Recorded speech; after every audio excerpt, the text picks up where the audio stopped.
Alors, je vais me présenter très rapidement. Donc, Charlène Ongota, je vais animer cette troisième webconférence. Donc, dans le cadre des actions de plaidoyer et de sensibilisation en vue des élections présidentielles qui auront lieu ce dimanche au Congo-Brazza. Donc, pour ça, effectivement, je vais être accompagnée encore une fois. Pour ceux qui étaient déjà là, celles et ceux qui étaient déjà là, vous savez un peu comment ça se passe. Donc, on échange sur une thématique. Aujourd'hui, effectivement, ce sera la violation des droits humains dans le cadre justement de ces élections. Et aujourd'hui, je vais être accompagnée de trois personnes, donc, dont deux que vous connaissez déjà, puisque ces personnes sont là régulièrement pour les webconférences. Donc, Brice Makosso, vous avez également Trésor Nzila, et aujourd'hui, on a euh, Arnaud Froger, donc, qui représente RSF, Reporters sans frontières. Donc, j'aurai l'occasion effectivement de leur donner la parole plus tard. Donc, il faut savoir qu'on est à quelques jours des élections. Et comme vous pouvez vous en douter, au regard justement de la thématique qu'on va aborder aujourd'hui, la situation est très tendue sur le terrain. C'est très, très tendu. On a déjà eu à aborder la question selon laquelle, effectivement, les élections au Congo-Brazzaville, malheureusement, ne sont pas transparentes. Elles sont inéquitables. Beaucoup de violations sont faites, notamment par rapport aux droits humains. On va en parler longuement ce soir. Et justement, par rapport à ces élections, on a un cas, on a Alexandre Ibaka Nzabana qui a été enlevé le 11 mars dernier pour des raisons qu'on ignore. Il n'a pas la possibilité d'échanger avec son avocat. Euh, donc, il a été arrêté arbitrairement dans des conditions extrêmement difficiles. Des actions, justement, ont été montées, levées pour demander sa libération immédiate. Donc, je vais d'ores et déjà me tourner vers Trésor. Trésor, si tu m'entends, si tu peux nous dire un peu où est-ce qu'on en est par rapport à ça, pour savoir, parce qu'il faut savoir que Alexandre est un partenaire hein, de la campagne pour les droits humains au Congo, qui est menée par Agir ensemble pour les droits humains. Et Trésor, est-ce que tu peux nous dire où est-ce qu'on en est? Est-ce que les actions qui ont été menées pour la libération d'Alexandre ont porté leurs fruits ou pas du tout? Où est-ce qu'on en est par rapport à ça?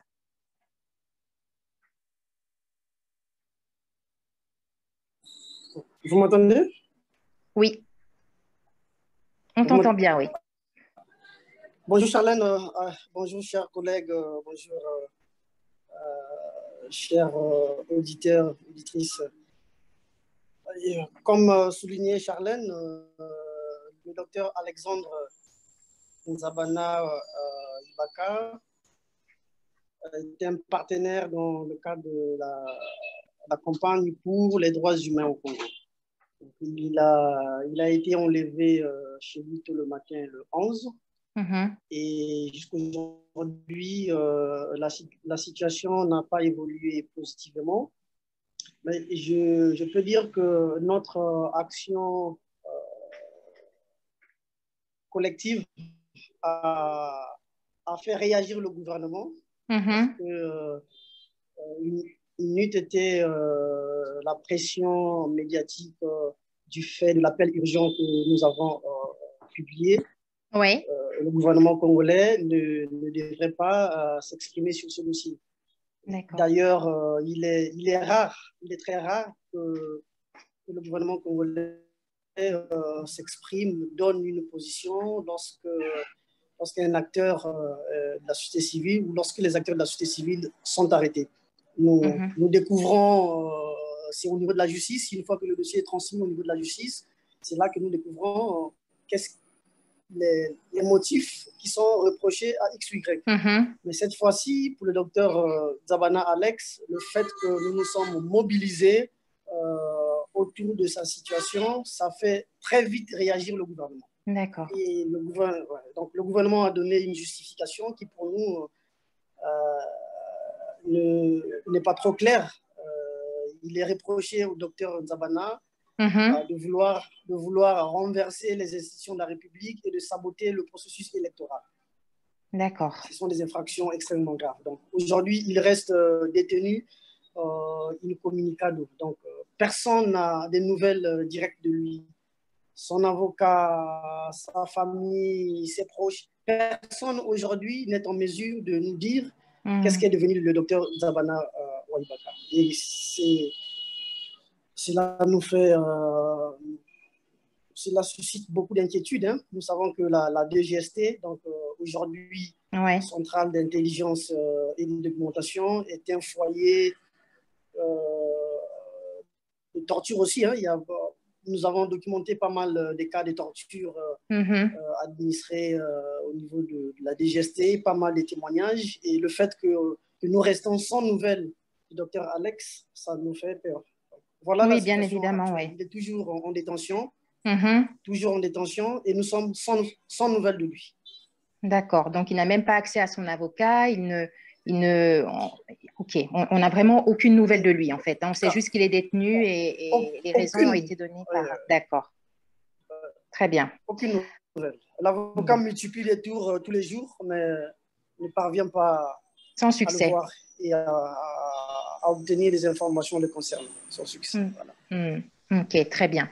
Donc, comme vous pouvez le constater, vraiment un climat très tendu. Hein. Ça, c'est vraiment un exemple, encore une fois, très parlant de tout ce que peuvent générer les élections présidentielles, en tout cas le climat des élections présidentielles dans un pays comme le Congo-Brazzaville. Donc, on a des arrestations arbitraires, des acteurs sociaux sur le terrain. On a également aussi la situation des journalistes sur le terrain aussi qui peut être extrêmement compliquée. Et c'est pour ça que je vais me tourner d'emblée vers Arnaud. Bonsoir Arnaud. Est-ce que tu peux juste allumer ton micro, s'il te plaît? Parfait. Merci. Bonsoir, pardon. Merci pour l'invitation. Je t'en prie. Alors, en fait, la question que j'avais envie de te poser, puisque effectivement tu représentes le Bureau Afrique de Reporters sans frontières, c'est durant ces périodes électorales, quelle est la situation des journalistes sur le terrain? Est-ce que les journalistes peuvent faire leur travail, mener leur investigation ou simplement couvrir les élections, ou c'est extrêmement compliqué? Je dirais que, par essence, c'est une période qui est de toute façon plus compliquée pour les journalistes. Et ça, peu importe les pays, c'est une période où les médias sont effectivement beaucoup plus sous tension et où, dans des pays, alors c'est plus particulièrement le cas dans des pays où la démocratie est loin d'avoir été achevée, effectivement, il y a des tentatives de contrôler le narratif, de contrôler ce qui va être dit et ce qui va être communiqué autour de ces élections. Donc les pressions sont exacerbées à ce moment-là, et dans un pays comme la République du Congo, effectivement, c'est le cas. On le voit, alors peut-être que c'est un concours de circonstances, mais on le voit avec la détention actuelle de Raymond Malonga, et on le voit peut-être plus directement avec le refus d'accréditation d'une journaliste de Radio France Internationale, Florence Maurice, qui est une des grandes spécialistes du Congo, en tout cas à RFI, et qui n'a pas pu obtenir l'accréditation pour venir couvrir les élections, alors qu'elle est sans doute la mieux placée parmi la rédaction, en tout cas de RFI, pour couvrir ce processus électoral, puisqu'elle connaît bien le Congo pour y être allée à plusieurs reprises et avoir couvert des thématiques différentes. Donc oui, effectivement, on a un double phénomène. On a un phénomène à la fois de recrudescence du contrôle de ce qui va être dit et raconté par les autorités. Et puis, il y a du côté des journalistes une pression qui est plus importante. Et donc, il y a la gestion de cette pression-là. Ça peut se caractériser par de l'autocensure ou ça peut se caractériser par des sanctions ou des refus d'accréditation, comme c'est le cas de cette journaliste. D'accord. Et ces refus d'accréditation ont été justifiés par quel motif? Alors, sans rentrer dans les détails, puisque tout ça se passe de manière assez informelle, hein, finalement, il n'y a pas de lettres, mais ce qui est certain, c'est que visiblement, il y avait sans doute un refus de la part des autorités congolaises de voir arriver cette journaliste pour couvrir le processus électoral, sans que ça ait été motivé forcément de manière officielle par un courrier. Mais en tout cas, la demande d'accréditation qui avait été formulée n'a pas trouvé suite. Et donc, cette journaliste n'a pas pu se rendre sur place. Je dirais que c'est évidemment un problème le fait de refuser à un média international et à une journaliste qui connaît bien le pays de couvrir le processus électoral, ça témoigne quand même d'une volonté de ne pas, de contrôler le narratif et de ne pas vouloir communiquer et de ne pas faire une élection en toute transparence avec des journalistes dignes de ce nom et qui connaissent bien le pays. Mais ça témoigne plus généralement d'un manque de respect de l'état de droit. Le Congo, comme n'importe quel autre pays d'ailleurs, n'a pas à choisir qui sont les journalistes qui sont habilités à couvrir ou non le processus électoral. À partir du moment où ce sont des journalistes, entre guillemets, qui sont dûment accrédités et qui travaillent pour des médias qui sont reconnus aussi, il ne devrait pas y avoir de tri fait en amont. Et évidemment, ça envoie aussi un message, je dirais plus généralement, à l'ensemble de la presse congolaise en disant attention, on va surveiller ce qui se passe pendant ces élections. Le journaliste international n'a pas été accrédité, donc vous qui êtes sur place, faites attention aussi à ce que vous racontez. C'est aussi ça, le message que ça envoie à l'ensemble de la communauté des journalistes qui sont sur place et qui essayent de travailler et de couvrir ce processus électoral. Oui, tout à fait. Et dans ces cas-là, comment est-ce que vous faites? Est-ce que vous gardez le contact, je suppose, avec ceux qui sont sur le terrain quand même, de manière à avoir des informations et relayer par la suite? Ou comment ça se passe quand on a un refus d'accréditation et comment vous faites? Il y a plusieurs solutions possibles. D'abord, parce qu'on est une organisation de défense de la liberté de la presse, on essaie de mettre en œuvre des choses pour que ces problèmes ne surviennent pas, ou en tout cas pour essayer de les résoudre quand ils surviennent. Après, il y a toujours, on laisse toujours évidemment la possibilité aux médias et aux autorités de régler d'abord cette question-là entre eux. Et voilà, c'est une négociation entre guillemets qui est d'abord bilatérale. Et puis nous, si on est sollicité par un média ou une journaliste pour essayer de débloquer une situation, on essaye d'intervenir. Là, en l'occurrence, il est un petit peu tard vu l'échéance du processus électoral.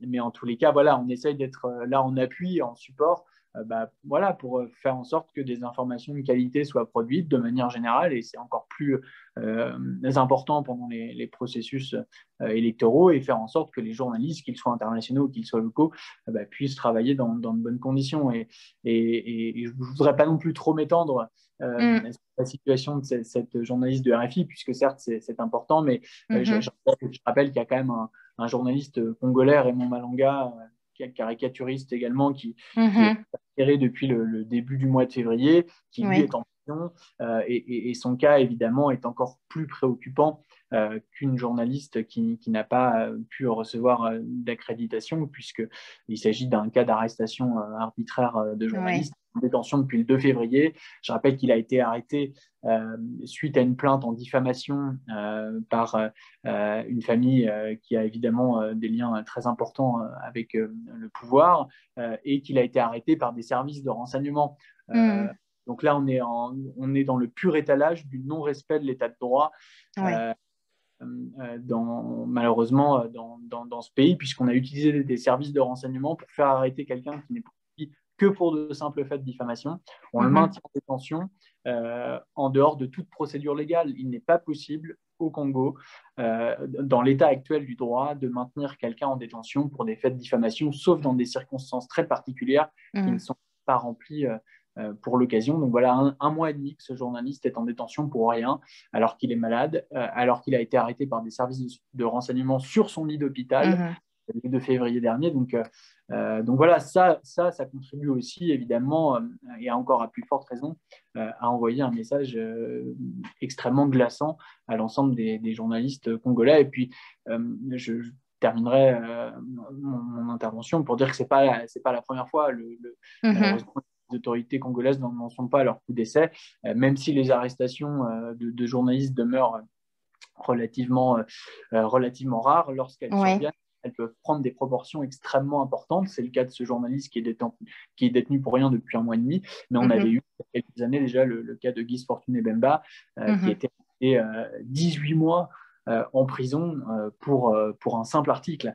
1 an et demi de sa vie perdue pour un article, encore une fois, en dehors de toute procédure légale. Donc ça, c'est extrêmement grave et c'est malheureusement extrêmement révélateur du non-respect de l'état de droit dans ce pays. Et quand des puissants veulent se faire justice eux-mêmes et mettre à disposition des services qui normalement sont censés traquer les plus grands criminels, voire les terroristes, eh bien, ils peuvent le faire, ils peuvent contourner le droit.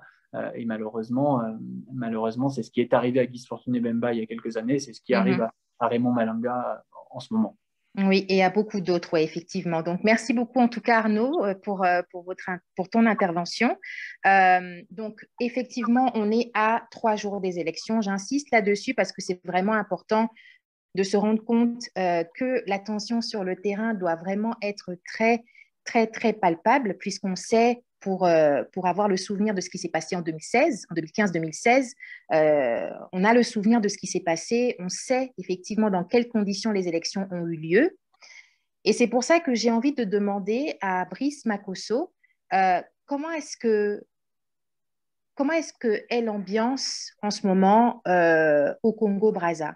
Est-ce que vous pouvez nous dire un tout petit peu comment est-ce que vous vous sentez, vous aussi, particulièrement par rapport aux futures élections? Donc là, ce dimanche, est-ce que vous allez aller voter malgré effectivement le fait qu'on sache pertinemment que l'élection est un peu pipée d'avance, hein? Ce sont les mots qui sont repris ici et là. Donc, est-ce que vous pouvez nous donner un peu l'atmosphère qu'il y a au Congo en ce moment par rapport aux élections? Merci beaucoup, Charlène. Bonsoir à toutes les personnes connectées qui nous suivent ce soir.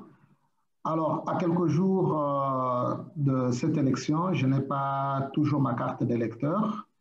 Je suis en train de la chercher depuis le début de la semaine. Ce matin encore, j'ai été auprès du chef de mon quartier et hier, je me suis rendu compte que je n'étais pas le seul électeur. Au bureau de vote où j'accomplis régulièrement mon vote, il y a 3 bureaux de vote. Ceci dit, la loi congolaise, un bureau de vote, c'est à peu près 1500 électeurs. Ouais. Alors, tout ce centre de vote, celui de Balou Constant, celui de Pierre Larousse à Louangeli, tous ces électeurs n'ont pas leur carte de vote. D'accord. Si je prends la proportion la plus grande, ça veut dire dans mon bureau de vote, dans mon centre de vote, 4500 électeurs n'ont pas leur carte d'électeur. Et si je prends le centre de vote de Pierre Larousse, nous sommes à peu près à 9000 électeurs qui n'ont pas encore reçu leur carte de vote. Ce matin, le chef de mon quartier était en train de me dire qu'ils attendaient l'avion qui devrait arriver cet après-midi à Pointe-Noire, qui devrait ramener les cartes d'électeurs à Pointe-Noire. Nous sommes des grands jacobins, puisque le tout est centralisé. Même la carte d'électeur, elle doit venir de Brazzaville. Donc, nous sommes en train d'attendre. Demain, j'irai encore chercher ma carte d'électeur. Je ne sais pas si j'aurai la grâce et le bonheur de l'avoir. Vous comprenez que moi, comme électeur engagé, j'ai le temps de multiplier les tours, mais les citoyens, déjà qui sont découragés par ce processus électoral, ils ne vont pas permettre d'aller rechercher la carte d'électeur 2 fois, 3 fois, 4 fois. Et si jusqu'au jeudi, aujourd'hui, je n'ai pas la carte d'électeur, alors même les cartes qui vont arriver, est-ce que de vendredi à samedi, on pourra distribuer 9000 cartes aux électeurs? Je ne pense pas. Et c'est une façon de décourager les gens. À quelques jours aussi, l'Église catholique s'est vue refuser le droit d'observer les élections, oui. Nous avions formé des observateurs électoraux. On en avait déjà formé en 2016. Et cette année, nous en avions encore formé un bon nombre. Nous avions l'ambition de déployer 4000 observateurs électoraux. Nous avons dépensé de l'argent pour former et malheureusement, à quelques jours, on nous signifie que nous n'avons pas le droit d'accréditer parce que l'Église catholique n'aurait pas un récépissé montrant qu'elle a été créée, que l'association Église catholique n'a pas été créée pour observer les élections. D'accord. Mais en 2016, Brice Makosso, excusez-moi de vous interrompre, mais en 2016, vous aviez eu l'occasion vous aviez eu une accréditation, une habilitation à observer? Non plus. Et non. Quelles étaient les raisons? Quelles étaient les raisons avancées en 2016? Mais là, ils n'avaient même pas répondu, ils n'avaient pas pris la peine de répondre. Au moins cette année, la centrale qui s'occupe d'accréditer les observateurs a pu répondre. Il faut qu'il y avait 2 courriers. Celle qui avait été adressée par le président de la conférence épiscopale, Monseigneur Daniel, au ministre de l'Intérieur, il n'y a pas eu de suite, il n'y a pas eu de réponse. Oui. Au moins, nous sommes ravis d'avoir une réponse quand même de la commission des élections qui donne cette raison que pour observer les élections, il faudrait avoir un récépissé pour lequel le but de l'association, c'est l'observation des élections. Donc, en clair, il faut créer des associations uniquement avec, avec pour but l'observation des élections. D'accord. Ça revient tous les 5 ans. Et donc, votre association que vous devrez créer ne travaille qu'une seule fois les 5 ans. Donc, c'est à peu près ça que le ministère de l'Intérieur a voulu nous faire comprendre si nous devrions interpréter cela. Mais ce qu'il faudrait comprendre derrière ce refus, c'est que l'Église catholique avait déjà dit les réserves, la conférence épiscopale avait dit ses réserves quant à l'organisation de ce processus électoral. Et donc, je crois que c'est une façon soit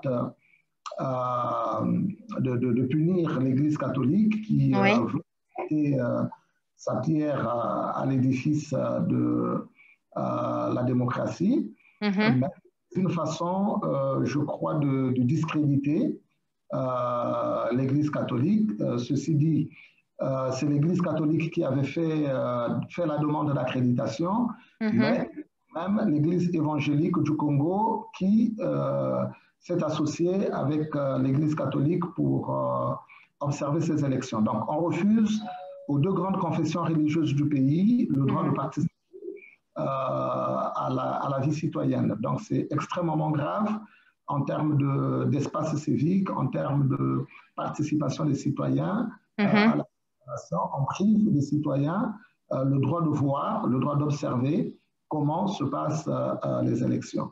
Alors, en termes de contexte également, hier, nous avions eu le vote des militaires.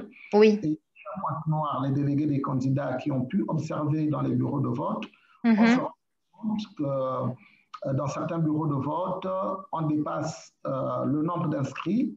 On arrive à dépasser de 2000 le nombre d'inscrits de certains bureaux de vote par rapport au décompte qui a été fait par les délégués des candidats.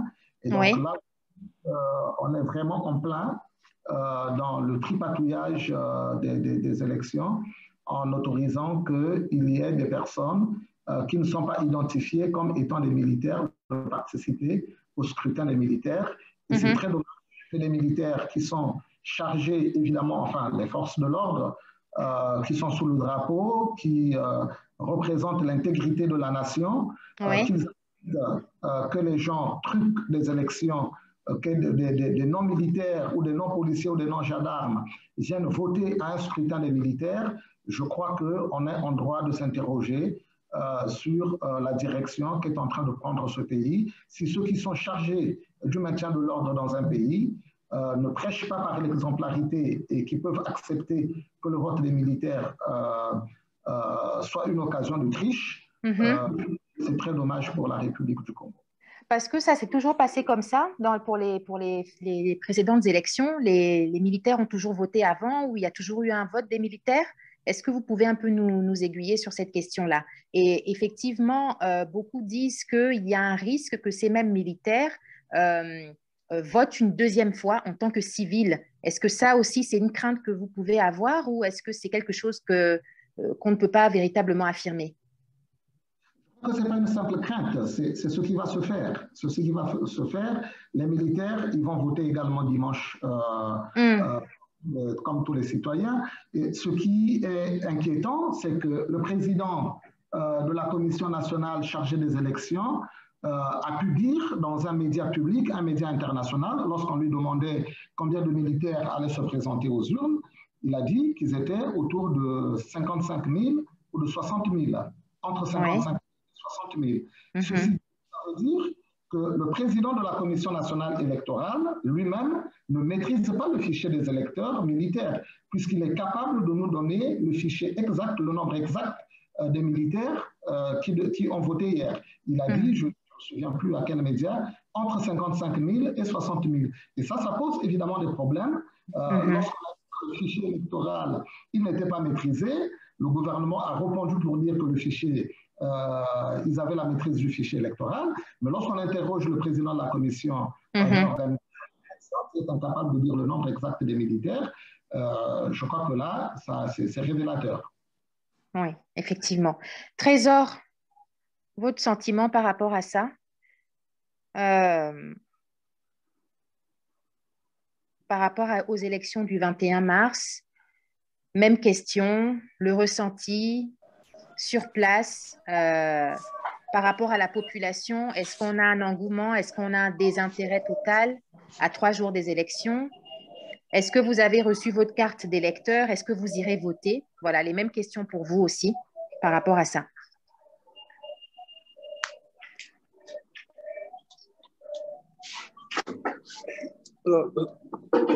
Comparativement à 2016, je peux dire que cette élection ne suscite pas d'adhésion, une adhésion populaire. Il n'y a pas assez d'engouement comparativement à 2016. Parce qu'en 2016, il y avait un espoir de changement au regard du contexte qui était là présent. Mais tel que le processus électoral s'est achevé avec des opposants en prison, je pense que ça a contribué à décourager davantage les Congolais. Donc, la situation est relativement calme, pas assez d'engouement.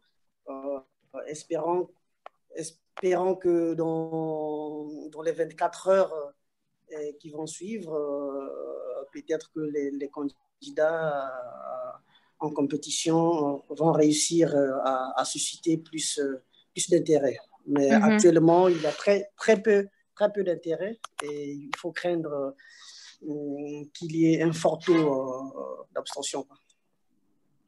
Un fort taux d'abstention est à craindre. Ouais. OK. Vous avez reçu votre carte d'électeur? Je n'ai pas encore reçu. Dans mon quartier, c'est à peine avant-hier que j'ai vu les distributeurs circuler. Mais je n'ai pas encore reçu, donc j'attends. D'accord. Tout le monde est dans l'attente. À 3 jours des élections, c'est vrai que c'est extrêmement compliqué. J'ai vu qu'il y avait un arrêté. C'est extrêmement compliqué puisque...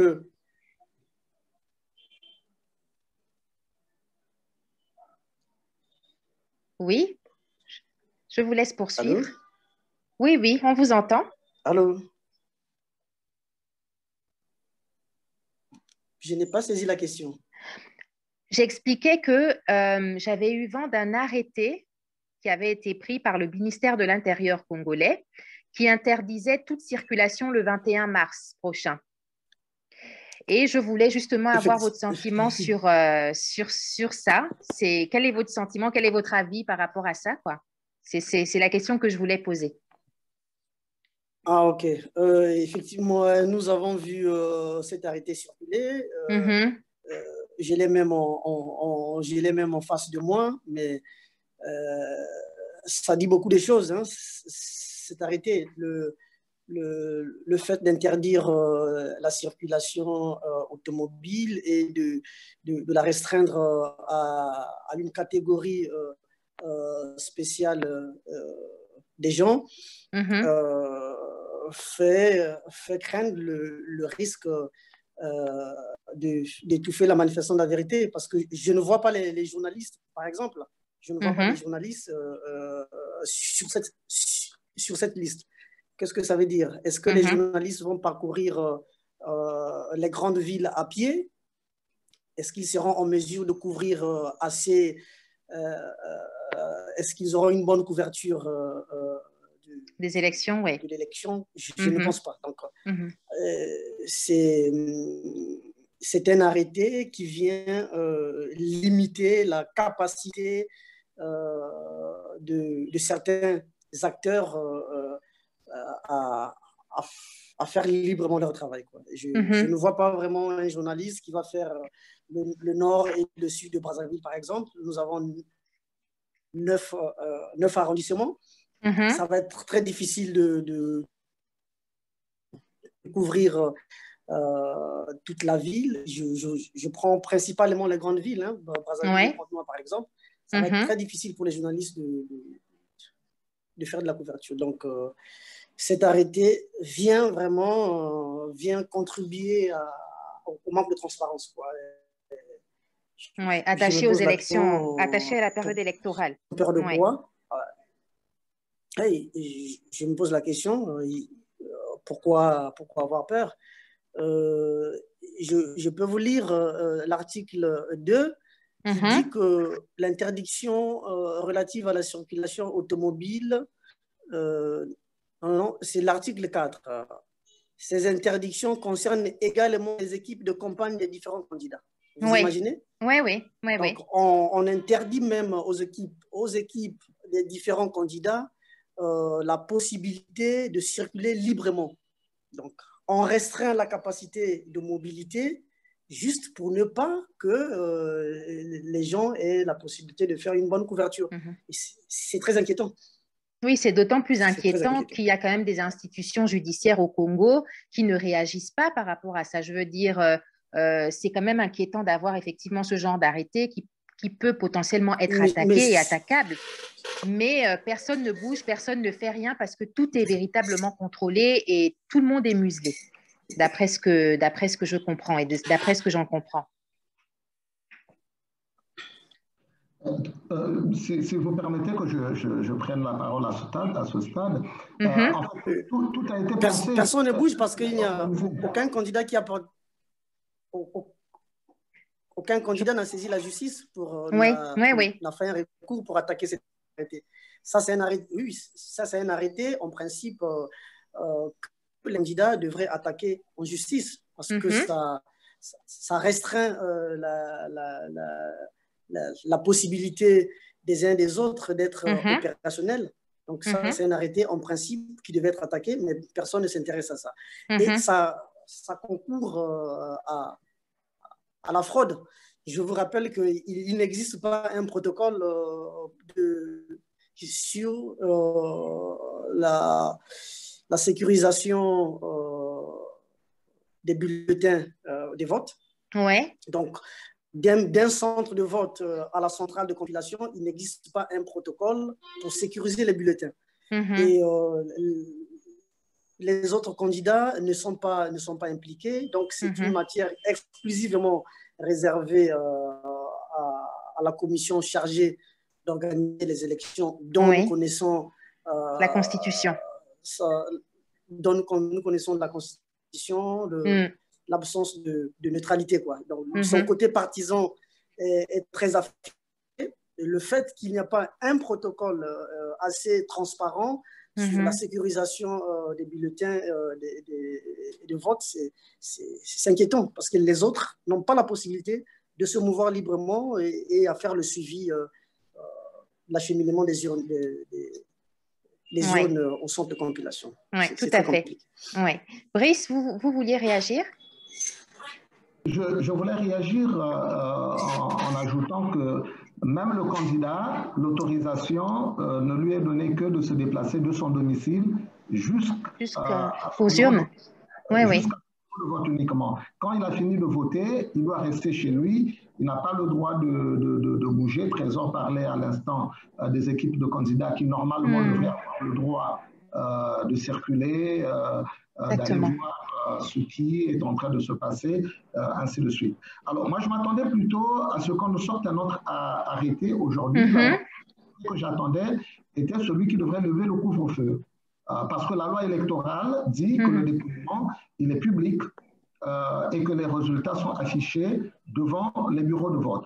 Alors, si le dimanche à 20h et que les opérations de vote prennent fin à 18h, à 17h, ça veut dire que cette exigence de faire un dépouillement public et d'afficher les résultats devant les bureaux de vote ne sera pas respectée puisque aussitôt 2 heures après la clôture des bureaux de vote, ou peut-être 1 heure, puisque la loi exige que dès qu'il y a encore des électeurs alignés, il faudrait que ces électeurs qui sont alignés puissent voter avant la fermeture du bureau de vote. Donc, ensuite, les opérations de vote pourront se clôturer à 19h et qu'aussitôt à 20h, il y a un couvre-feu.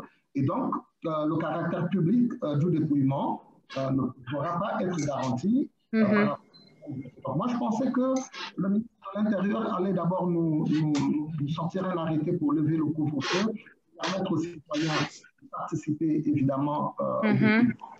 Ça veut dire que les citoyens sont invités d'aller voter et ensuite, ils ont l'obligation d'aller rester chez eux. En attendant les résultats. Oui, tout à fait. En attendant les résultats. Et Trésor parlait tout à l'heure de l'absence d'un protocole sécurisé ou d'un protocole bien établi pour garantir la transparence du scrutin, alors que ce qu'on pourrait dire, ce semblant de transparence, de garantie de transparence définie dans la loi électorale ne va pas être respecté par rapport à ce couvre-feu de 20 heures lié aux mesures barrières. Donc, je crois que la situation est très inquiétante. Ce vote, il est truqué d'avance. Oui. Mais ceci dit, nous appelons quand même les citoyens à se mobiliser, à ne pas respecter ce couvre-feu et à se rendre massivement à la fermeture de bureaux de vote pour participer au dépouillement. Au dépouillement. Mais justement, par rapport à ça, et ça me permet de faire la transition avec la future question, c'est on sait très bien que les populations craignent en fait pour leur vie par rapport à l'usage de la force que font justement ces forces de l'ordre. Donc, inviter effectivement les gens à aller voter, à ne pas respecter le couvre-feu, est-ce que ce n'est pas les mettre en danger finalement? Alors, la question est un peu fragile, hein, bien évidemment, mais je la pose quand même parce que je me dis, on sait ce qui s'est passé en 2016, on le sait, ça a été répertorié, 2015-2016, on connaît les violences qui ont eu lieu. Par rapport à ces violences à répétition sur la population, premièrement, comment est-ce que perçoit justement la population congolaise, comment est-ce qu'elle perçoit ces forces de l'ordre? Et puis surtout, est-ce qu'il n'y a pas à craindre justement qu'en violant le respect comment dire, du couvre-feu, il n'y ait pas de représailles par rapport à ça? Est-ce qu'on ne peut pas craindre justement qu'il y ait de la violence de ce seul fait que les mesures de couvre-feu ne soient pas respectées, même si on sait pertinemment qu'effectivement, ce sera un prétexte supplémentaire? Est-ce que vous pouvez me dire quelque chose là-dessus? Bon, déjà, je ne sais pas qui respecte exactement ce couvre-feu ici au Congo. Je ne sais pas qui le respecte. À 23h, si vous allez dans la rue, vous trouverez des gens dans la rue en train de se balader. Les boîtes de nuit sont ouvertes. Il y a des qui vont boire dans les boîtes de nuit. Il y a des enfants des patrons qui arrivent dans certaines villes, ici à Pointe-Noire, et qui exigent que telle boîte ouvre parce qu'il a envie de danser avec ses amis. Donc, je ne vois pas pourquoi il faut qu'on soit sérieux. Et là aussi, nous interpellons les forces de l'ordre. Une élection, c'est la vie d'une nation qui est en train de se jouer, qui est en train de se décider pour les 5 prochaines années à venir. Oui. Il faudrait qu'on laisse les citoyens tranquilles repartir au bureau de vote. De toute manière, la loi électorale n'a pas été modifiée dans les articles qui donnent la possibilité aux citoyens d'aller observer les urnes. La mesure n'est pas une mesure législative, elle est une mesure réglementaire. Et donc, hiérarchie de normes, la loi électorale est au-dessus de cette mesure réglementaire pour couvre-feu. Oui. Si les autorités veulent appliquer la loi, s'ils veulent appliquer le couvre-feu le vendredi, il y a bien un conflit de législation. Et c'est pour cela que j'encourage les Congolais d'aller observer le dépouillement parce que la loi électorale les autorise à le faire et que ce n'est pas un arrêté instituant le couvre-feu qui va enfreindre ce que prévoit une loi. Voilà. Et les questions de liberté, c'est du domaine de la loi et non pas du domaine réglementaire. Même si nous sommes dans une situation d'urgence, entre guillemets, mais le couvre-feu, il a été décrété par un arrêté. Et donc, la loi électorale est au-dessus, évidemment, de ce couvre-feu, de cet arrêté prévoyant le couvre-feu, et que les citoyens ont le bon droit de leur côté pour pouvoir violer ce couvre-feu le 21 pour exprimer leur droit de vote et de participer au dépouillement public. D'accord. Trésor Nzila? D'un côté, ils ont la loi électorale qui autorise les citoyens d'aller participer au dépouillement. Et d'un autre, ils ont un arrêté qui institue le couvre-feu à 20 h et donc qui restreint les libertés. Alors que le gouvernement nous dise assez rapidement qu'est-ce que nous devons respecter. Est-ce que nous devons respecter la loi électorale ou nous devons respecter l'arrêté qui institue le couvre-feu? Tout à fait. Alors, Trésor, peut-être un mot là-dessus. Comment est-ce que sont perçues les forces de l'ordre par les citoyens congolais et est-ce qu'on est en droit de craindre justement un exercice de la violence sur les populations par rapport justement à ce dont on parlait avec Brice, par rapport à ces violations du couvre-feu soi-disant à 20 h au moment du dépouillement?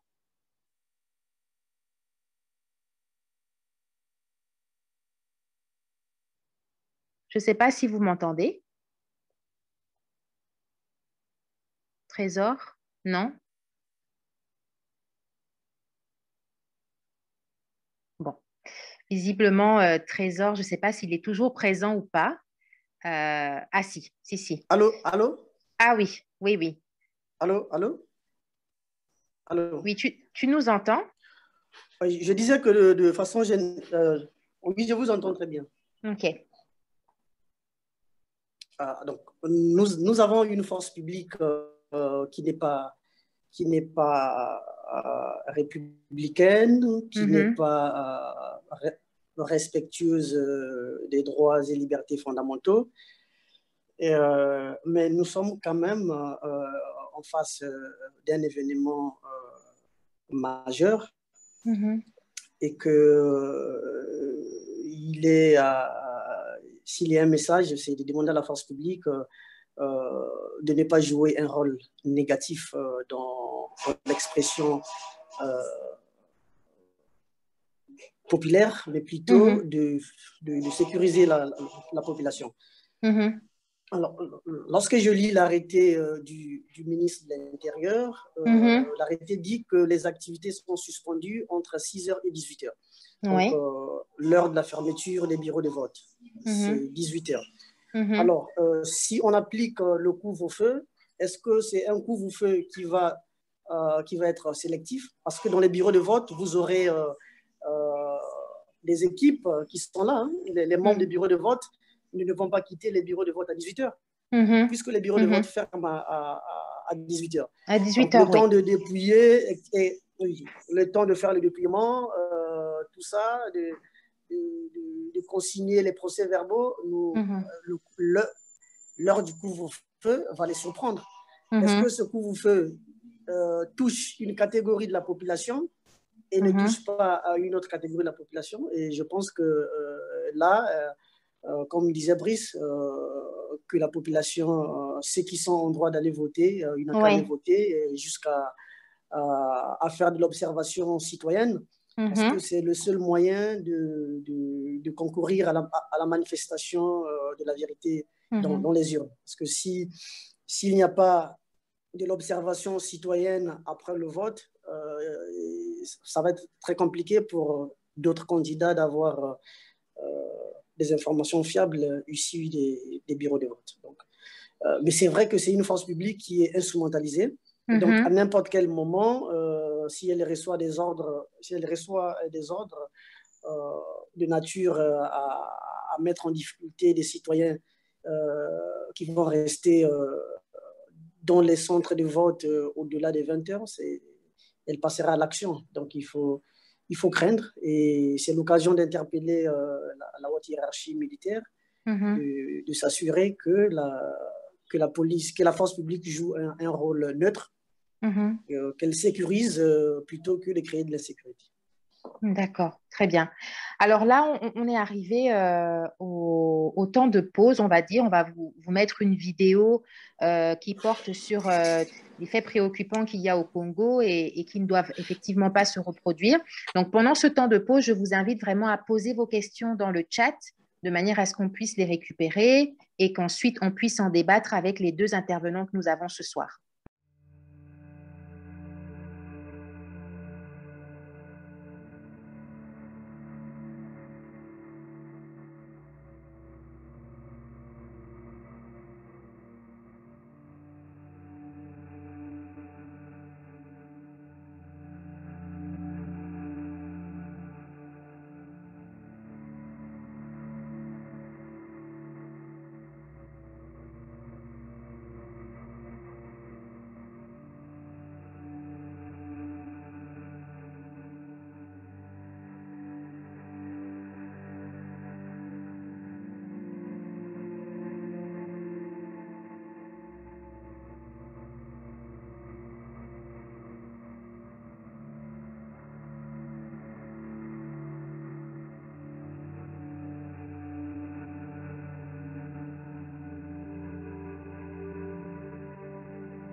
Alors, on va passer aux questions parce que je pense que la séquence est terminée. Donc, je vais prendre la première question.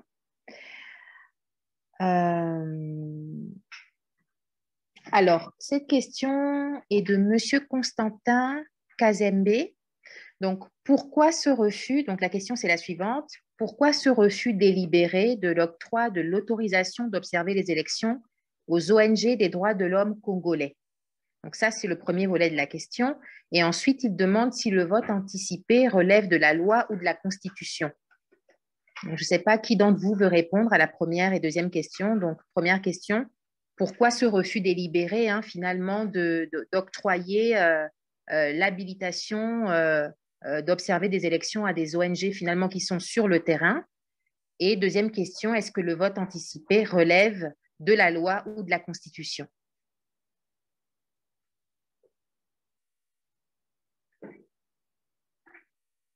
Alors, si l'un d'entre vous veut répondre, n'hésitez pas. Je vais répondre par rapport au refus des accréditations pour observer le scrutin.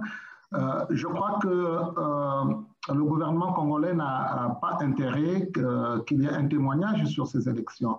Cela commence, on l'a dit en début d'émission, par le refus d'accréditer les journalistes étrangers. Ceux qui sont arrivés ont eu toutes les peines du monde pour pouvoir avoir ces accréditations. Et une fois les accréditations obtenues, il y a eu des soucis pour avoir les visas. Donc, le gouvernement n'a pas besoin du témoignage. Ils veulent avoir des élections à huis clos et Oui. c'est ça qu'ils veulent faire. Souvenez-vous déjà qu'en 2016, il y a eu des journalistes qui ont été agressés physiquement parce qu'ils étaient en train de couvrir les élections. Alors, autoriser les églises qui ont des paroisses partout sur toute l'étendue du territoire, donc même dans les confins de la République, autoriser à l'Église catholique et à l'Église évangélique d'observer les élections, ça veut dire que vous êtes en train de mettre à nu toute votre magouille. Il n'y a, Oui. pas de raison que ça, puisque même là où l'État n'est pas physiquement, enfin, via l'administration, l'Église a au moins une paroisse, à une petite cellule de prière pour être capable de rendre compte. Donc, c'est tout simplement le fait qu'ils n'ont pas besoin de témoignages gênants pour cette élection. Et le vote anticipé des militaires, c'est une loi qui a été votée tout récemment nationale, sous prétexte que les militaires, enfin les forces de l'ordre devront se consacrer à sécuriser à la sécurité, oui. du vote. Il y a eu déjà des élections ici dans ce pays. On n'a pas besoin. Les Congolais, ils ne sont pas violents. Hein. C'est des gens civils. Donc, on n'a pas besoin d'avoir des militaires pour sécuriser je ne sais pas quoi. Voilà. Donc, il ne faudrait pas que le gouvernement exagère la menace terroriste. Il n'y a pas de menace terroriste dans le pays. Il n'y a pas de menace de violence. Voilà. Je crois que le gouvernement vit dans une peur du coup d'État permanent ou vit dans une peur de l'insurrection du peuple, et bien parce qu'ils savent que les élections de 2016 ont été volées et que la gouvernance est une gouvernance de violence. Évidemment, on gouverne dans la violence, on s'attend, on a la peur de la réaction du peuple, et c'est pour ça que le gouvernement a vraiment peur qu'il y ait des violences pour ce dimanche, il n'y en aura pas. Et c'est pour ça qu'ils ont, en anticipant des violences qui n'existent que dans la tête des gouvernants, qu'ils ont dit que les forces de l'ordre devaient voter avant pour sécuriser les élections. Même les civils peuvent sécuriser les élections. Les Congolais, ils ne sont pas violents. Mais en réalité, en admettant le vote des militaires, que les militaires votent avant, c'est pour vouloir contrôler le vote des militaires qui sont sous le drapeau, qui n'ont pas eu la liberté de voter normalement comme des simples citoyens. Mais aussi, c'est pour permettre d'avoir des militaires qui iront voter 2 fois, tout simplement. On sent que les militaires sont acquis uniquement à la cause du président de la République, mais je ne pense pas, parce que les militaires congolais, c'est des citoyens congolais avant tout, qui ne sont pas membres du PCT. Les militaires congolais ne sont pas membres du PCT, donc ils voteront le candidat de leur choix. Si le gouvernement a cru qu'en faisant voter les militaires avant qu'ils auraient une réserve de voix pour le candidat du PCT, je crois que c'est peine perdue. Les militaires congolais ont aussi des préférences politiques, ils ont des candidats de leur choix. D'accord, très bien. Donc, parfait. Donc, une réponse vraiment claire par rapport à ce qui a été demandé. Donc, on a une deuxième question qui est plutôt aussi intéressante, puisque là, elle vient de monsieur, je pense, André Pemba, qui demande finalement, il dit « Les jours à venir semblent plus dangereux pour le Congo après la proclamation des résultats ». Donc, effectivement, on est un peu dans la crainte de ce qui va se passer après le 21 mars ou le 21 mars très tard le soir. Donc, les arrestations arbitraires vont se multiplier. Quelle stratégie doit-on bâtir en vue de prévenir ces violations? Donc, c'est vrai qu'on ne parle pas beaucoup de prévention de conflits. C'est vraiment aussi important de mettre l'accent dessus. Bon, ça, on en a parlé effectivement lors des précédentes webconférences, mais il faut beaucoup insister sur cette stratégie de prévention de conflits, des violations. Qu'est-ce qu'on fait pour éviter justement les prochaines années de retomber dans le même cycle infernal lié à ces élections? Donc, Trésor, peut-être un petit mot là-dessus. Si tu peux juste activer ton micro. OK. Jusqu'au 21 mars, donc le jour du scrutin, tout porte à croire que l'élection va se dérouler dans le calme. Mais la grande inquiétude, c'est l'après-élection. Lorsqu'on suit le discours des candidats, donc en particulier les deux principaux adversaires du chef de l'État, donc M. Mathias Nzon et Guy Brice Parfait-Kolela. Lorsque vous suivez leur discours, ils sont très déterminés et disent clairement qu'ils ne vont pas accepter ce qui s'est passé en 2016. Qu'est-ce qui s'est passé en 2016? Il y a eu un hold-up électoral et ils ont fait profil bas parce qu'il fallait craindre la répression. Et cette fois-ci, ils sont décidés d'aller jusqu'au bout. Donc, ils vont porter des costumes jusqu'au boutiste. Et c'est ça la grande crainte. C'est à la proclamation des résultats. Est-ce que les candidats, est-ce qu'ils sont prêts à accepter? Déjà, ils disent que la transparence n'est pas au rendez-vous, qu'ils ne vont pas reconnaître les résultats si ce n'est que les résultats issus des urnes, donc sur la base des procès-verbaux qu'ils vont eux-mêmes compiler. Là encore, il faut espérer qu'il y ait Internet. Si Internet est coupé, si les communications sont coupées, ça va être très difficile. Et il faut craindre donc des violences après la proclamation des résultats, où il faut craindre que l'un des candidats, juste après l'élection, se proclame vainqueur pour anticiper un peu le scénario de déclarer le président vainqueur dès le premier tour. Et c'est vraiment inquiétant, parce que je crains qu'on assiste encore à une vague d'arrestations, d'interpellations, parce qu'il y aura de la contestation. Mais c'est quoi le schéma? Quelle peut être la réponse pour anticiper? Je pense que la solution vient des décideurs, ceux qui ont l'effectivité du pouvoir. S'ils jouent la carte de l'opacité, ça va exacerber les tensions. Et les autres ne vont pas accepter, ne sont pas prêts à accepter un nouveau hold-up électoral. Ils sont capables de mobiliser leur base et la force publique ne manquera pas d'être instrumentalisée pour réprimer. Donc, la grande inquiétude, c'est l'après-élection.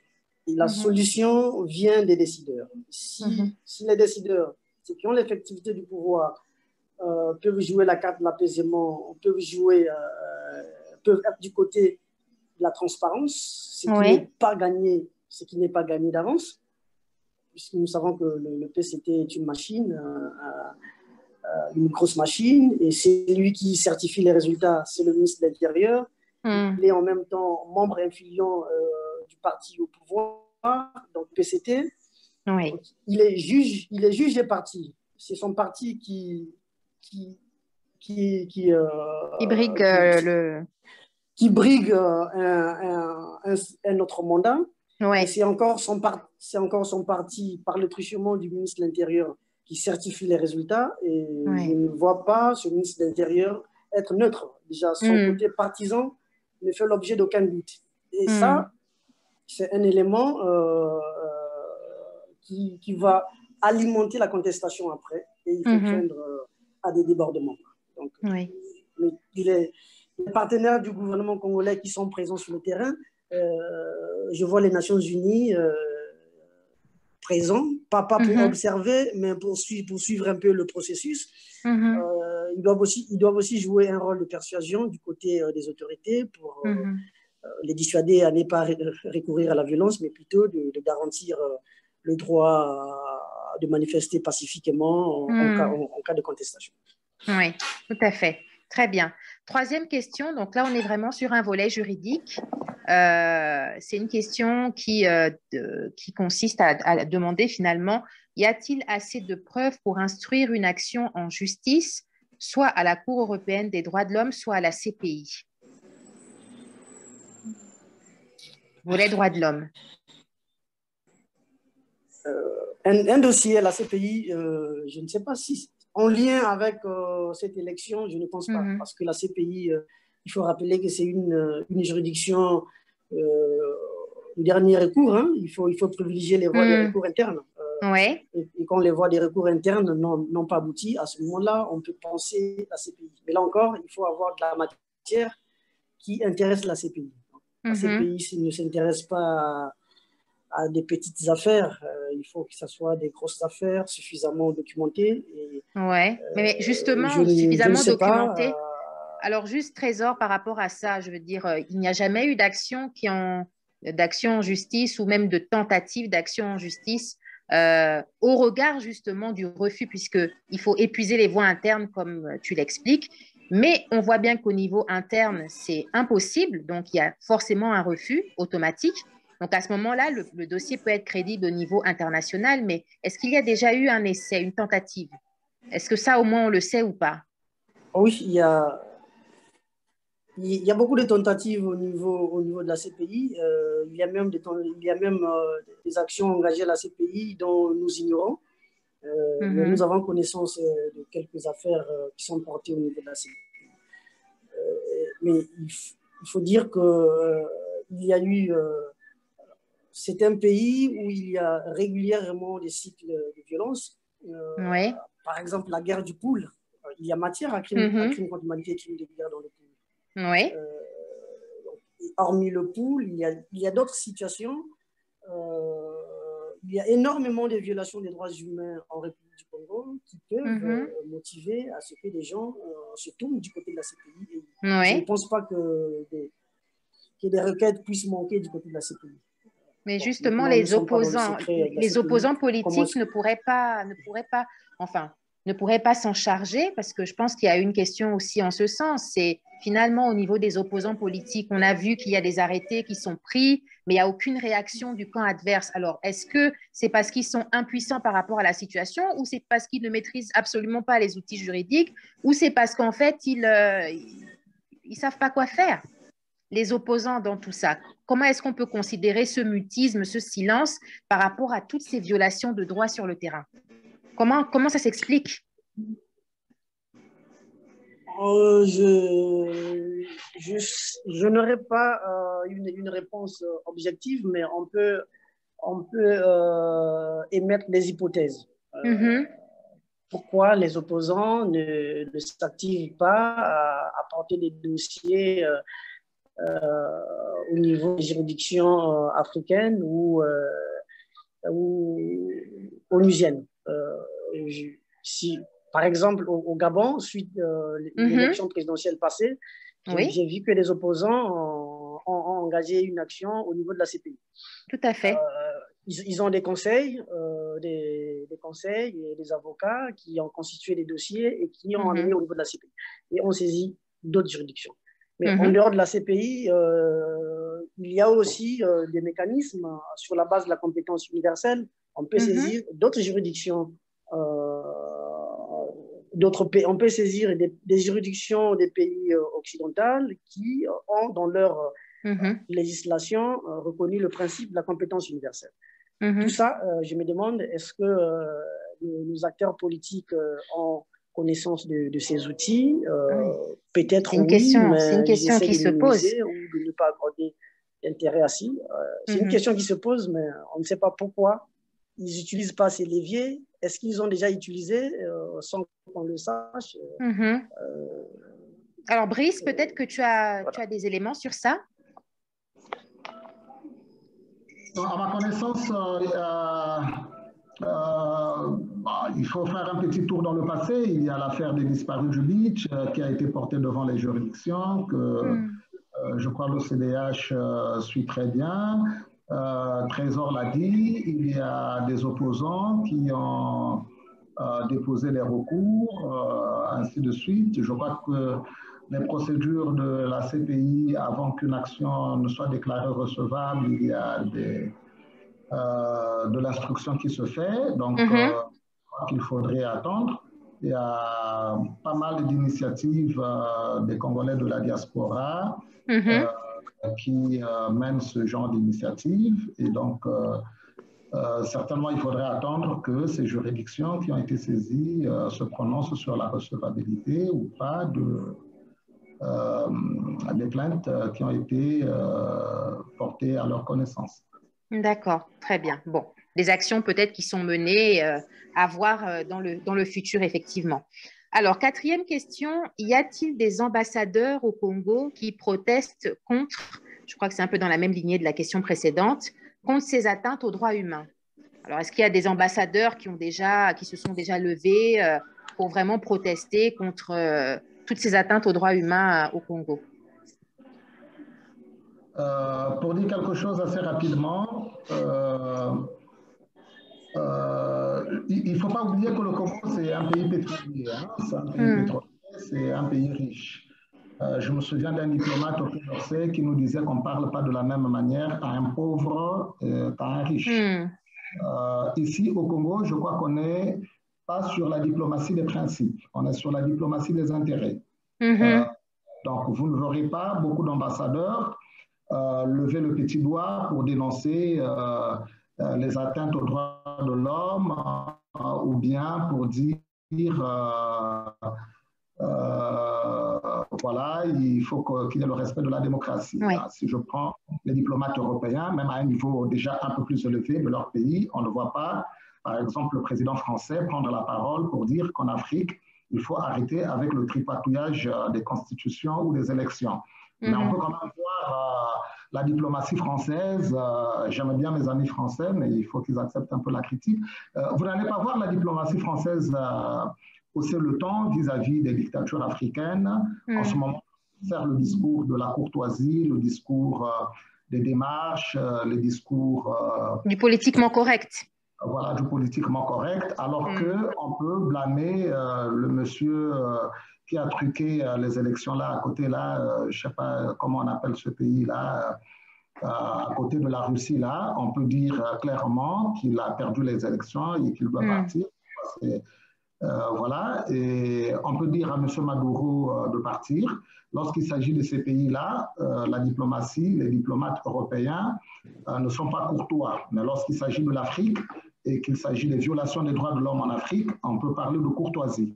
On voit comment l'Europe s'est mobilisée pour le cas de l'opposant russe. Moi, j'aurais aimé voir la diplomatie européenne se mobiliser pour le cas des prisonniers politiques que nous avons chez nous. Bon, voilà. Donc, il ne faut pas rester non plus. Je crois qu'on est dans un pays qui a du pétrole, qui a des intérêts économiques. Ici, je crois que le principe, c'est la diplomatie des intérêts. Pas dans les principes ici. On ne chante pas les droits de l'homme ici. Très bien. Bon. Par rapport à ce que tu disais, j'aimerais rebondir sur la France. Est-ce que justement le fait qu'on puisse considérer que la France puisse prendre position, c'est-à-dire effectivement prendre une position claire en disant qu'il faut arrêter avec le tripatouillage des constitutions, qu'il faut de l'alternance, qu'il faut plus d'alternance, est-ce que ce genre de discours ne peut pas être perçu par justement nous, Africains? On ne peut pas le considérer comme étant du néocolonialisme. Parce que je sais que les frères panafricains, en tout cas, c'est ce qu'ils ressentent, hein, n'est-ce pas, quand on est dans ce cas de figure où on dit toujours la France n'a pas à intervenir dans les affaires de l'Afrique, mais quelque part, elle doit quand même prendre position. Est-ce que justement, il n'y a pas ce risque, ce glissement de taxation de la France, de néocolonialisme par rapport à l'Afrique et par rapport à l'histoire justement qui l'amène à l'Afrique? Bon, moi, je crois qu'on devrait arrêter d'instrumentaliser la colonisation. Ça s'est passé il y a quelques années. Il faut arrêter ça. Nous sommes dans un monde ouvert où les droits de l'homme doivent être défendus par tout le monde. Donc, lorsqu'on parle de démocratie, on parle de droits de l'homme. Il n'y a pas de néocolonialisme là-dedans. Il faut qu'on arrête un peu ces discours bidons. Voilà. Moi, je crois qu'un pays comme la France, oui, hier peut-être, certainement que nous devrions réveiller François Mitterrand, qui avait dit que désormais, s'il n'y a pas d'élection en Afrique, il n'y a plus d'aide publique au développement, il n'y a plus ceci, cela. Et tout le monde s'est mis. Aujourd'hui, je ne vois pas si la France dit que désormais, je ne reçois plus à l'Élysée le président qui triche les élections. Écoutez, il faut arrêter de tricher les élections. Il ne faut pas non plus qu'on se fasse d'illusions. Et je crois que quand on organise les élections, ce n'est pas pour leur peuple. Au Congo, on est en train d'organiser les élections, ce n'est pas pour le peuple congolais.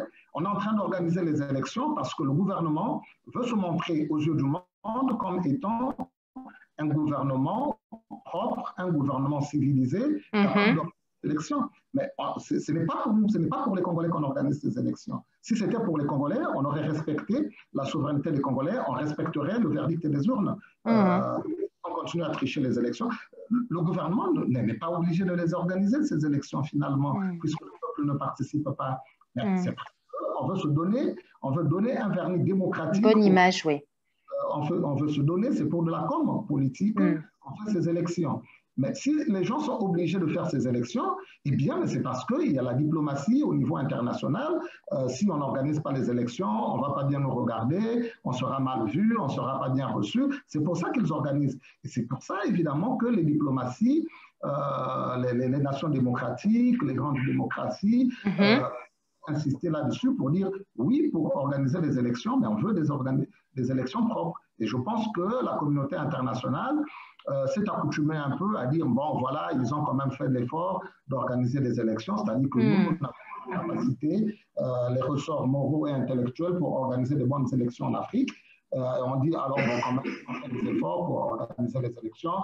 Ça ne peut pas être comme chez nous, ça ne peut pas être propre. Donc, on a un tout petit peu ce que nous a été servi comme élection. Non, je pense qu'on devrait se lever, les nations démocratiques devraient se lever pour dire on veut des élections, mais des élections propres, on veut que la volonté du peuple soit respectée et que on ne reconnaîtrait plus ces dirigeants qui trichent les élections. S'il y a des positions de ces principes qui sont mis en valeur, je crois que nos gouvernants, ce serait de tripatouiller les élections. Très bien. Alors, question numéro 5. Historiquement, quelle place joue la force publique dans le système politique congolais? Donc, je pense qu'on a déjà peut-être un peu répondu à cette question, mais peut-être revenir brièvement. Quelle est la place de la force publique dans le système politique congolais? Si vous voulez, depuis 1969, c'est des militaires qui dirigent le Congo. Enfin, disons, depuis 1968, c'est les militaires qui dirigent c'est l'armée qui dirige le pays. Oui. Était politisé dans le bureau politique du Parti congolais du travail, le parti État à l'époque. Les militaires avaient un quota. Et jusqu'aujourd'hui, c'est un militaire qui est au pouvoir, même s'il a tronqué les habits civils. Il s'agit bien d'un militaire. Nous avons eu une petite parenthèse d'un pouvoir civil, c'était la parenthèse de 1992. Mais jusque-là, c'est l'armée qui est au pouvoir, il ne faudrait pas se tromper. Voilà, il suffit d'arriver à Brazzaville pour voir comment le pays est militarisé. Donc, ce sont les militaires, en fait, qui sont au pouvoir. D'accord, très bien. Alors, question numéro 6. Mais ça, je pense aussi qu'on y a déjà répondu. Mais bon, peut-être que vous avez des informations qui viennent de tomber, je ne sais pas, par rapport à ça. Donc, quelle est la réaction des différents candidats au regard de l'arrêté du 17 mars 2021, apparemment illégal et absolument étonnant? Donc, est-ce qu'on a des réactions quand même ou vraiment c'est le mutisme complet? Aucune réaction des candidats. Je ne sais même pas si ces candidats mesurent la portée de cet arrêté qui limite leur capacité d'action. Je ne sais pas. Mais jusqu'à présent, il n'y a aucune réaction officielle. Alors, pour dire quelque chose sur la force publique, pour compléter Brice, nous savons tous que le pouvoir au Congo-Brazzaville se repose sur la force publique. Ouais. Il est clair qu'il y a un sentiment général de rejet à ce système qui ne doit sa survie qu'à l'appareil répressif. Donc, l'armée joue un rôle essentiel dans la conservation du pouvoir. Mais je suis tenté aussi de revenir un peu en arrière pour, je ne sais pas si vous me le permettez, l'action très rapidement, oui. L'action des diplomates au Congo-Brazzaville. Oui. Les diplomates occidentaux, bien entendu, puisque les autres ne s'intéressent pas aux questions de démocratie et droits de l'homme, parce que chez eux, ce n'est pas aussi bon. L'action des diplomates occidentaux au Congo-Brazzaville est très mitigée. C'est vrai que partout, il y a des intérêts, hein. Même si vous allez en RDC, il y a des intérêts économiques, mais dès qu'il y a des situations liées aux violations des droits humains, tout de suite, il y a des prises de position, il y a des interpellations claires. Mais au Congo-Brazzaville, c'est très mitigé. Nous avons vu, par exemple, en 2016, l'Union européenne est entrée en brouille diplomatique avec le Congo parce qu'il y avait des prises de position très claires. Il y avait des critiques sérieuses sur la gouvernance électorale, sur les questions démocratiques, et ça a été source de tension entre l'Union européenne et la République du Congo, jusqu'à demander même le rappel de l'ambassadeur Saskia Delongre à l'époque. Et récemment, nous avons vu la diplomatie française s'intéresser sur la situation du général Jean-Marie Michel Nkoko, demandant au président Sassou de le libérer parce que sa détention ne se justifie pas. Donc, ce sont des interventions un peu isolées, mais de façon générale, comme a dit Brice, c'est le silence. Il n'y a pas vraiment des réactions aussi régulières comme dans d'autres pays. Mais nous sommes conscients que l'amélioration de la situation au Congo-Brazzaville ne viendra pas de l'extérieur. Il revient aux acteurs locaux de s'organiser pour demander plus de réformes, pour mettre en difficulté ce système actuel qui pille, qui vole, qui n'est pas là pour servir le peuple, mais plutôt à privilégier leurs intérêts personnels. Exactement. Oui, tout à fait. Alors, on est arrivé au terme de cette webconférence, ou du moins au terme des échanges, des questions-réponses. Il y a énormément de questions, donc vous êtes très intéressés par le sujet. On a eu vraiment des questions sur le volet juridique, sur le volet social, sur le volet aussi institutionnel. Et on poursuivra effectivement les discussions et les réponses. Vous pourrez aussi les trouver sur le site qui a vraiment été mis en place pour l'occasion. Donc là, je vais laisser la parole à Tim, donc le président d'Agir Ensemble pour les droits humains, l'association grâce à laquelle on a la possibilité d'échanger aujourd'hui sur ce pays dont on parle vraiment très, très peu. Donc, Tim, à toi la parole. Merci beaucoup, Charlène, et merci à Trésor et Brice d'avoir été avec nous ce soir pour cette webconférence. Moi, mon rôle, c'est de partager avec vous qui nous suivez les recommandations du collectif autour de la campagne pour les droits humains au Congo, des recommandations que nous formulons, que nous poussons comme nous le pouvons auprès des autorités internationales et européennes et africaines concernées. Et c'est dans ce contexte-là que nous avons également signé conjointement une tribune qui a été publiée dans Le Monde concernant cette campagne et cette situation. Et je pense que dans le chat, vous retrouverez un lien pour pouvoir aller sur le site du Monde pour pouvoir lire cette tribune. Et je vais donc partager avec vous nos recommandations. Et le titre de notre document, c'est « Pour une force publique garantissant l'expression de la souveraineté du peuple en période d'élection. Une amélioration de la situation des droits humains au Congo ne peut être obtenue que dans le cadre d'une réponse coordonnée entre le gouvernement congolais et les instances internationales dans l'Organisation des Nations Unies et les institutions européennes. C'est dans cette perspective et en tenant compte de l'urgence de la situation actuelle que nous, organisations européennes et africaines, formulons les recommandations suivantes. Alors, les formulations, dans un premier temps, au gouvernement congolais. Favoriser un processus électoral équitable et transparent afin d'éviter tout débordement violent à l'annonce du scrutin. Ne pas couper Internet pendant les jours du vote. Garantir un usage rationnel et humain de la force publique en ce contexte électoral. Former les forces de l'ordre sur les bonnes pratiques à adopter en période électorale, ainsi que sur les normes internationales en matière des droits humains. Mettre en place une charte de bonne conduite de la force publique en période électorale, en collaboration avec les autorités congolaises et les ONG des droits humains présentes sur place.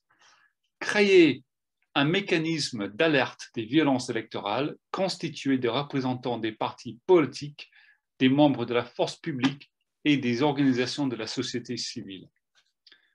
Condamner systématiquement et publiquement toute violation avérée des droits humains et engager des poursuites contre leurs auteurs présumés pour mettre fin à l'impunité.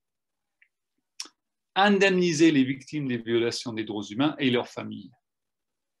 Mettre en place une commission d'enquête indépendante afin d'enquêter sur la situation des droits humains dans les 4 dernières années. Libérer immédiatement les prisonniers détenus arbitrairement. Prendre des mesures concrètes contre la pratique de la torture. Déposer les instruments de ratification de l'OCPAT auprès des Nations Unies pour être considérés comme partie à la Convention des Nations Unies contre la torture et autres traitements cruels, inhumains et dégradants, et instaurer un mécanisme national de prévention de la torture.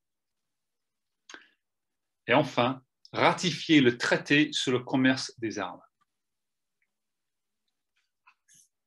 Nos recommandations à la force publique, et ces recommandations aussi sont en lien avec le rapport sur la gouvernance électorale de TLP, Tournons la page et Agir ensemble, que vous pourriez retrouver sur le site.